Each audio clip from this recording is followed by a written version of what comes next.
our determined yet disorientated hero end his days as socialist sushi? Will his daring exploits be cut tragically short by vengeful calamari?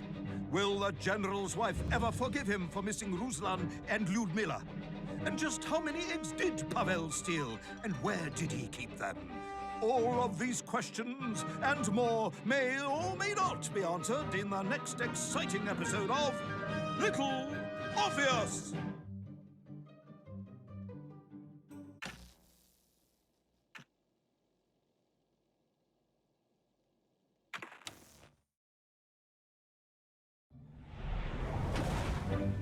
I was alive, General. Somehow, miraculously, I was alive. Some twist of fate, some hand of destiny, but I was alive. Strange as this new world was, I knew Toll must have come this way, and it was my task to find him.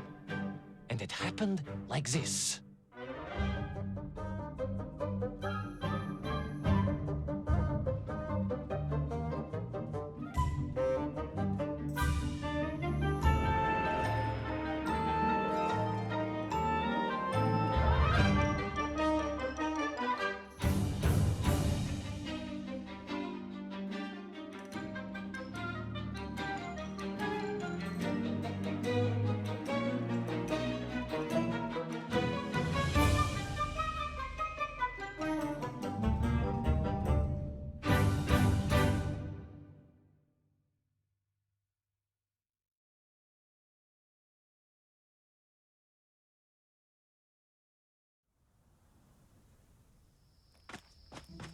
The sun beat down on me relentlessly. The heat was unbearable. I was exhausted. Yet I could not stop. I had to go on. For 7 weeks, I trudged across the desert. On the second day... Please, comrade, if we may. I think we can skip the details, unless you consider them to be particularly relevant to the location of Little Orpheus. Of course, General. We will simply omit the tale of the singing chasm, the oasis of mirrors, the sightings of Toll's Mienk aloft on their pterodactyls carrying parts of my crashed rocket drill over the horizon to Lemuria. Wait, the what? Singing chasm? Not that, but the rocket drill. Oh yes, General, the rocket drill. But what did Toll want with it? And why Lemuria? Lemuria? Lemuria, General. I am not familiar with this Lemuria, comrade. Well, that is because it does not exist, General. Or at least, so I thought.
Strange crystals seemed to exert an extraordinary hold over the stone blocks and arches.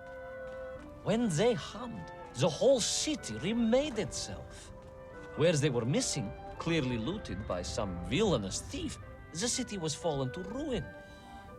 It was like a vast musical instrument, vandalized, and yet still attempting to toot.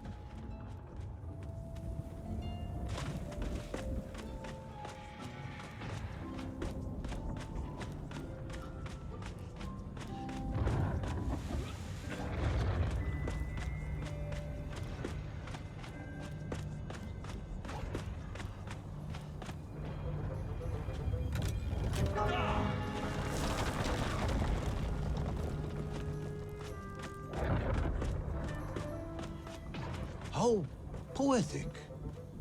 I am sure our engineers would be fascinated and baffled in equal measure. If the whole department hadn't been arrested for sedition last week, I would happily convey it to their skeptical ears. Sedition, General? How poetic. I am sure our engineers would be fascinated and baffled in equal measure. If the whole department hadn't been arrested for sedition last week, I would happily convey it to their skeptical ears. Sedition, General? Really? It is unfortunate news indeed. I am joking, Corporal.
Oh, yes. The Menk for here, all right. Which meant whatever dastardly scheme Toll had, it was to be enacted on these burning sands. And you will explain this in due course, I imagine. Eminently, General. What you need to know first is this. I have told you already how parts of the devices the enslaved Menk were forced to wear came from the surface. Radio parts and so on, yes, from what you have told me. Assuming there were plenty of lost ships in the ocean as you claim, for Toll to have dredged up what he needed to assemble them. Aha, good. You are one step ahead of me, General. I said assuming. Of course, assuming. Now, as I gazed in awe at the buildings rising and falling around me, I realized that the other major component of those mind-controlling helmets was crystal. Toll. Now, as I gazed in awe at the buildings rising and falling around me, I realized that the other major component of those mind-controlling helmets was crystal. Toll had raided Lemuria for them. He knew the city. He knew the crystals could amplify vibrations and waves, and was using them to boost the signal of the radio parts to exert his control over the men. Which meant...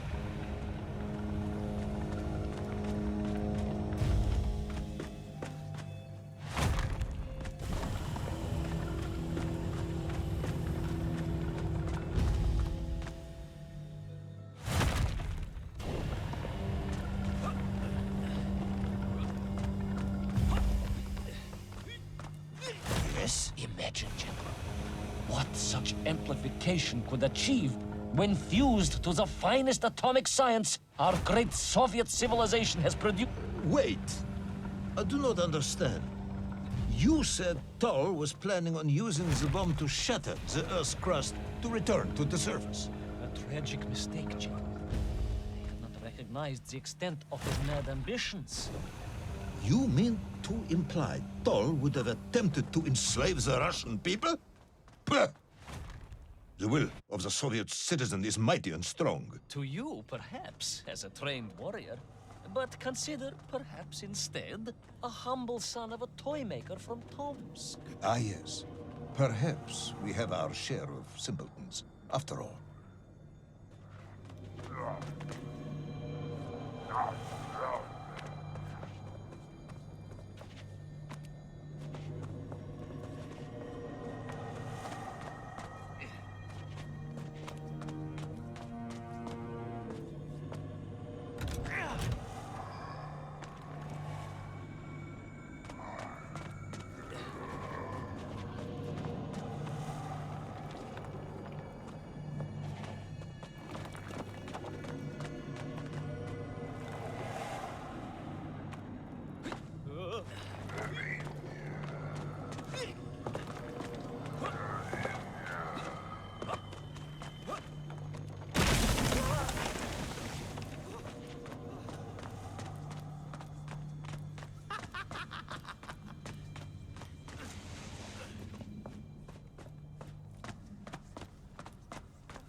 The vast pictograms told of a history of wonders. They seem to suggest the Lemurians were travelers from another world, where a mysterious clock seemed to stand. That is very mysterious. As mysterious as the location of little Orpheus, perhaps. Yes, of course, General. I am just getting to that.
As I bravely explored that ancient city, a question was gnawing at my mind. What did it mean that the Lemurians had foreseen the coming of Tol? And who was the man from above that was celebrated as the savior of the Miengf? It was almost as if they could read the future in their crystals.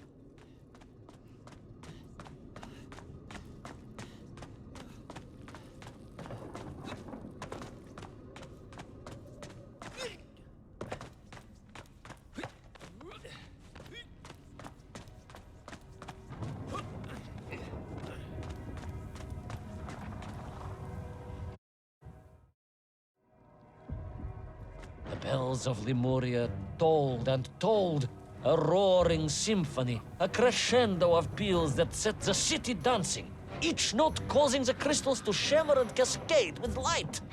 But the sandstorm was no natural phenomenon, and the bells did not ring for celebration. Something was very wrong here.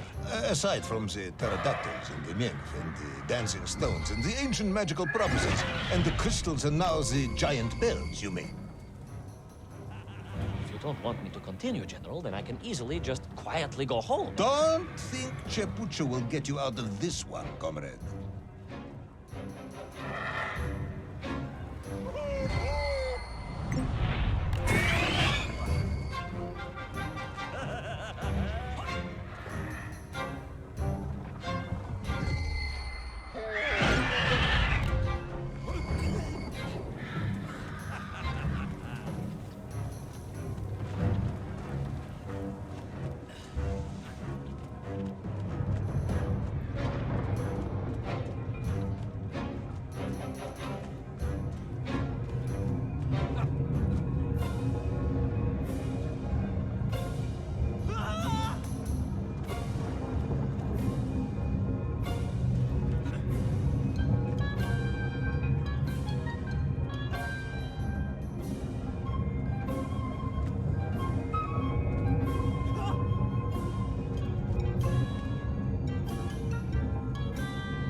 through those magical structures, a righteous fire in my heart.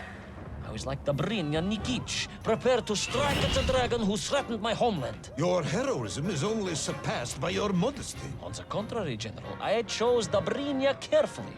Like him, I am a simple peasant. It was fate that chose me to descend to the Earth's core. It was General Komanyin who chose you to descend to the Earth's core. But don't let that get in the way of your story. Well then, award General Polkovnik Komanyin the highest medal in the world. He already has several of those. I cannot take credit for his wisdom in sending me.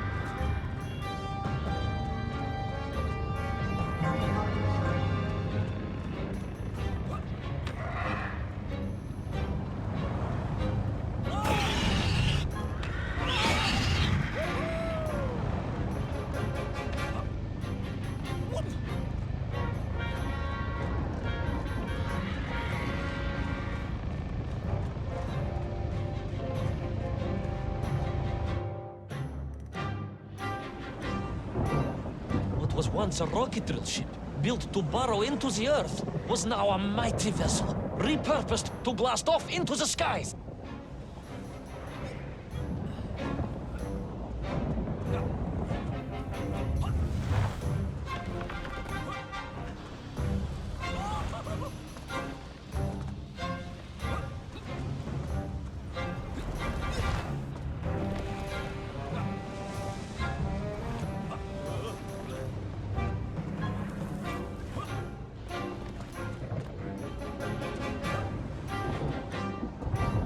There was no doubt the toll was headed for the strange world with its clock, although to what end I was yet to understand. But there was no time to consider, no time for questions.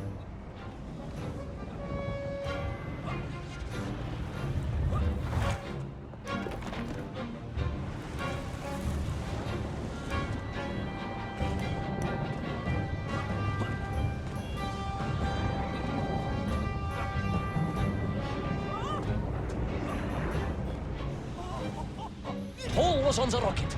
Little Orpheus was on the rocket. And wherever they were headed, I must head there too, to thwart his plans, recover my drill, and save the world!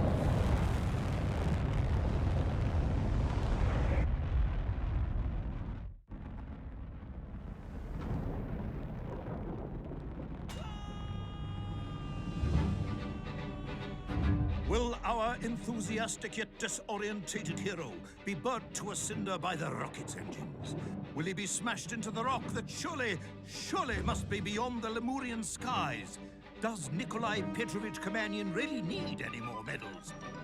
What was the strange clock, and what could it all mean?